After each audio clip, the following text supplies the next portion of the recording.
This is West African Voice Network.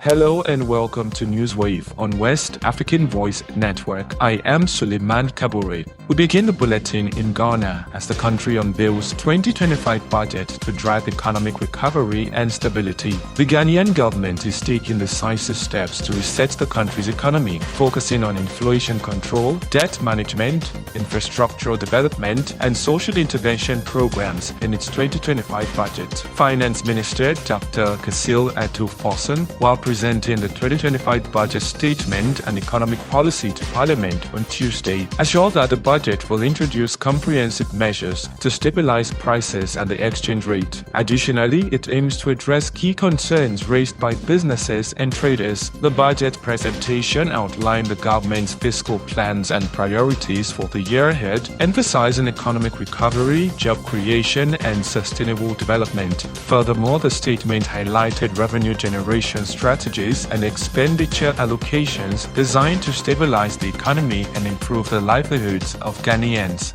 I'll now take you to revenue mobilization and resource accumulation, resource allocation. As Speaker, total revenue and grant for 2025 is projected at 223.8 billion Ghana cedis, or 17.2% of GDP, up from 186.5 billion, or 17.4% of GDP. The projection is underpinned by non-oil revenue measures, which are expected to yield at least 0.6% of GDP. So, Speaker, total expenditure on commitment basis for 2025 has been programmed at 269.1 billion, representing 20.7% of GDP, down from 279.2 billion, which is 26% of GDP in the year 2024. Continuing with development in Ghana, President Mahama calls for united front against security threats in the Sahel. President John Dramani Mahama has urged stronger regional cooperation to tackle rising security threats in the Sahel. Speaking in Ouagadougou during the final leg of his AES tour following visits to Mali and Niger, President Mahama emphasized the need for joint efforts to combat terrorism and instability in the region. Beyond security, the Ghanaian leader reinforced bilateral relations with AES bloc, exploring collaborations in trade, aviation, and energy. He announced plans for a gas pipeline from Accra to Bogatenga, with a potential extension to Burkina Faso, alongside improved electricity supply. Additionally, discussions included launching a direct Accra-Ouagadougou flight to boost regional connectivity and facilitating the transit of Burkinabe goods through Ghana's ports. Throughout the tour, Mahama championed closer ties between ECOWAS and AES as the Sahel bloc navigates its post-ECOWAS transition following its withdrawal in January 2025. In Nigeria, EFCC arrests 4 Chinese, 27 Nigerians for alleged illegal mining. The Economic and Financial Crimes Commission (EFCC) has arrested 31 individuals, including 4 Chinese nationals, over alleged illegal mining activities in just 30 states. In a statement released on Tuesday, the EFCC disclosed that the suspects were apprehended on Saturday at the premises of Jiansheng Nigeria Limited, located at Dura Railfield, Mango Road, Jos. Among those arrested were 27 Nigerians, some of whom were suppliers found in possession of unprocessed solid minerals suspected to have been illegally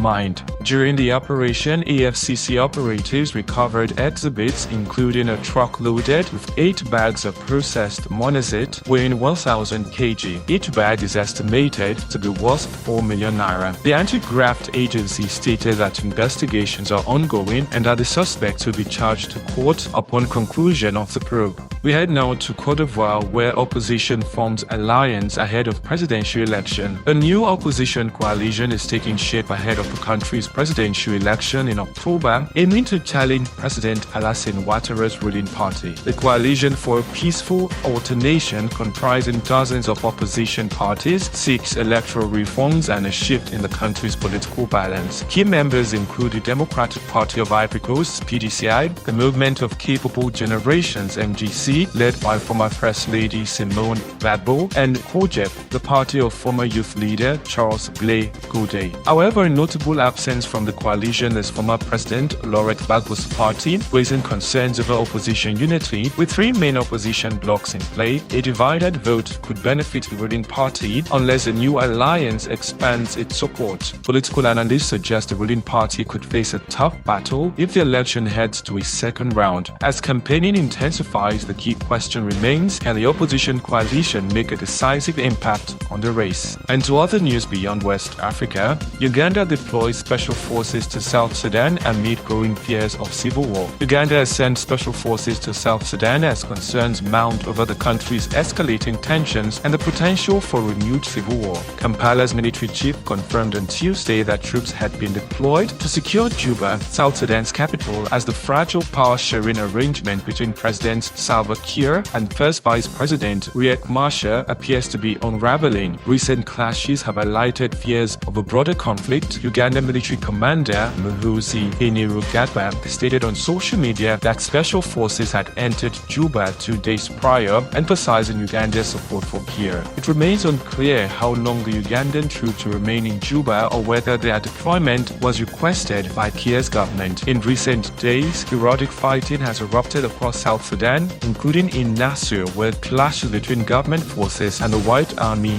militia resulted in multiple casualties, including a general. And that's it on Newswave on West African Voice Network. For more news from across the region and beyond, visit WAVN.org. Stay connected with us. Follow us on X, Instagram, Facebook, and LinkedIn at WAVN News, and on TikTok and YouTube at West African Voice Network. I am Suleiman Kabore. Have a good evening.